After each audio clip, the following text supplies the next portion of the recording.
साथियों, जय भीम, जय भारत, जय संविधान। मैं बहुजन Dastak news and constitution channel से गौतम रत्ना, और आज आपको मैं बताने जा रहा हूं हमारे बहुजन नायिका और भारतीय स्वतंत्रता सेनानी उदा देवी पासी जी की बायोग्राफी और उनके संघर्ष की कहानी। तो शुरू करते हैं।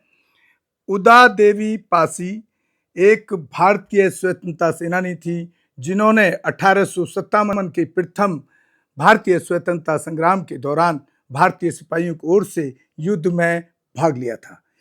ये अवध के छोटे नवाब वाजिद अली शाह के महिला दस्ते की सदस्य थीं। इस विद्रोह के समय हुई लखनऊ की घेराबंदी के समय लगभग 2000 भारतीय सिपाहियों के शरण स्थल सिकंदर बाग पर ब्रिटिश सेनाओं द्वारा चढ़ाई की गई थी और 16 नवंबर 1857 को बाग में शरण लिए इन 2000 भारतीय सिपाहियों का ब्रिटिश सेनाओं द्वारा संहार कर दिया गया था। इस लड़ाई के दौरान उदा देवी पासी ने पुरुषों के वस्त्र धारण कर स्वयं को एक पुरुष के रूप में तैयार किया था। लड़ाई के समय वो अपने साथ एक बंदूक और कुछ गोला बारूद लेकर एक ऊंचे पेड़ पर चढ़ गई थी। उन्होंने हमलावर ब्रिटिश सैनिकों को सिकंदर बाग में तब तक प्रवेश नहीं करने दिया था जब तक कि उनका गोला बारूद खत्म नहीं हो गया। सिकंदर बाग, जहां उदा देवी ने 32 ब्रिटिश सैनिकों को मार गिराया और वीर गति को प्राप्त हुई। उदा देवी के पति नवाब वाजिद अली शाह की सेना के एक सैनिक थे। वाजिद अली शाह दौरेवली अहदी में परिखाना की स्थापना के कारण लगातार विवाद का कारण बने रहे। फरवरी 1847 में नवाब बनने के बाद अपनी संगीत प्रियता और भोग विलास आदि के कारण बार बार ब्रिटिश रेजिडेंट द्वारा चेताए जाते रहे। उन्होंने बड़ी मात्रा में अपनी सेना में सैनिकों की भर्ती की, जिसमें लखनऊ के सभी वर्गों के गरीब लोगों को नौकरी पाने का अच्छा अवसर मिला। उदा देवी के पति भी काफी साहसी व पराक्रमी थे। इनकी सेना में भर्ती हुए वाजिद अली शाह ने इमारतों, बागों, संगीत, नृत्य व अन्य कला माध्यमों की तरह अपनी सेना को भी बहुरंगी विविधता तथा आकर्षक वैभव दिया।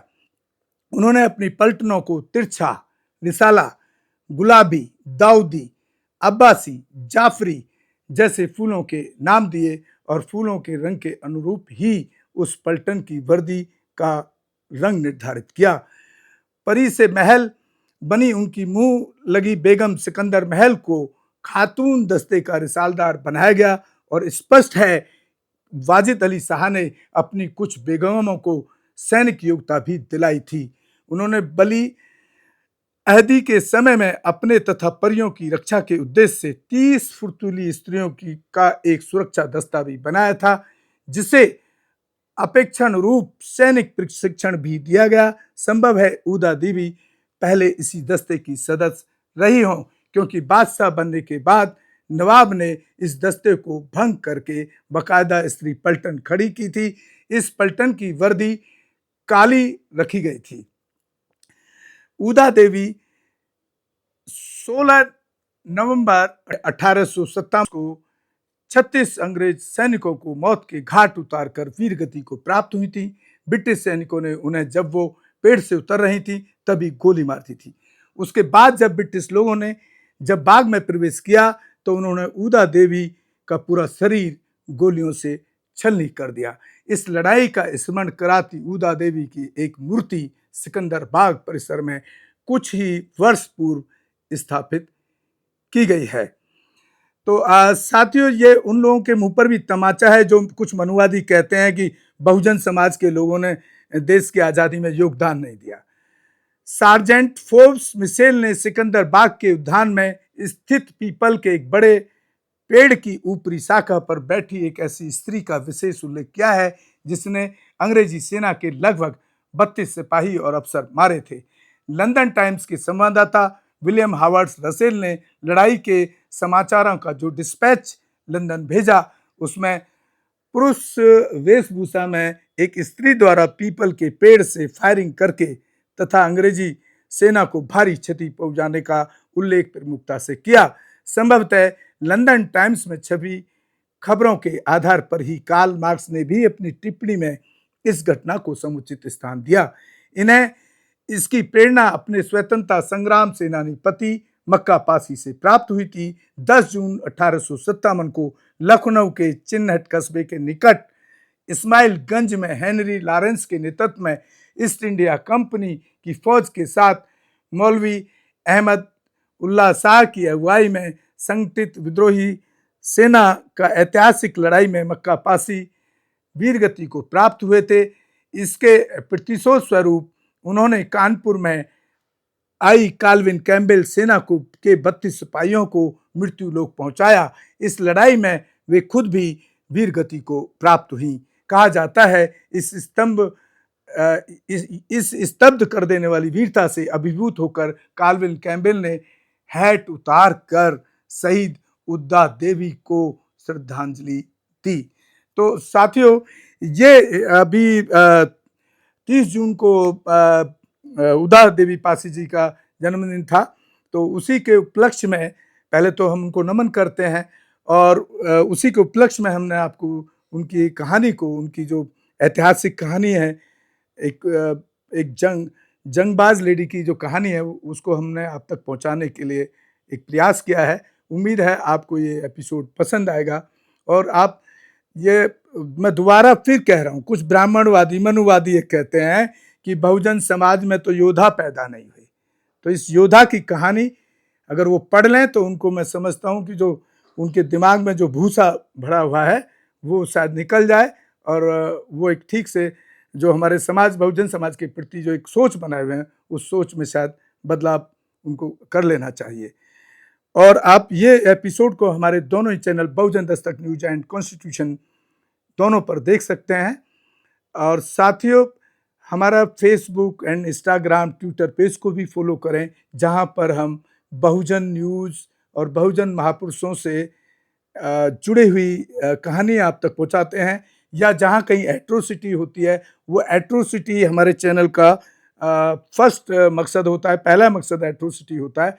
तो उस तरह की कोई एट्रोसिटी पूरे देश में भी अगर बहुजन समाज के किसी महिला या पुरुष के साथ हो तो आप हम जरूर बताएं। उसमें हम न्यूज़ के साथ साथ उसमें न्याय दिलाने का भी हम प्रयास करते हैं। इसी के साथ मैं आपसे विदा लेता हूं। जय भीम, जय भारत, जय संविधान।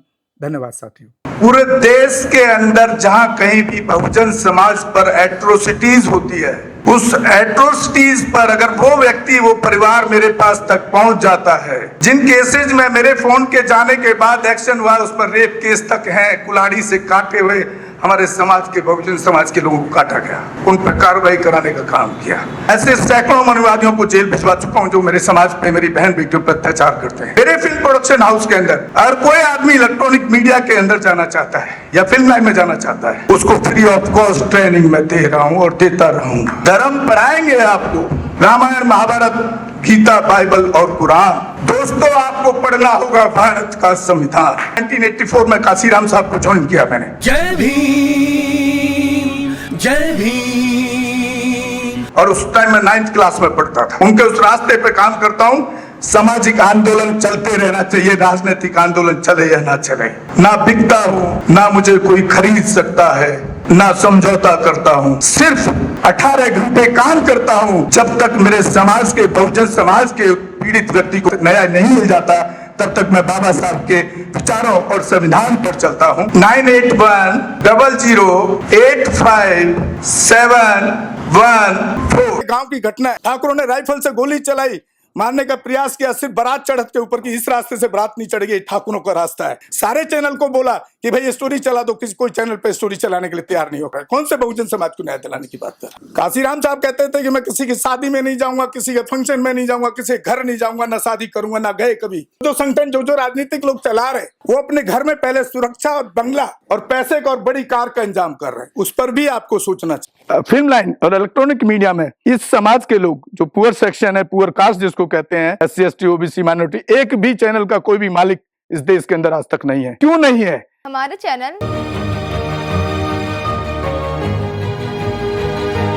लाइक, शेयर, सब्सक्राइब देखना मत भूलिएगा। इसी के साथ आप लोगों से विदा लेता हूं। जय भीम, जय भारत, जय संविधान, नमो बुद्धाय।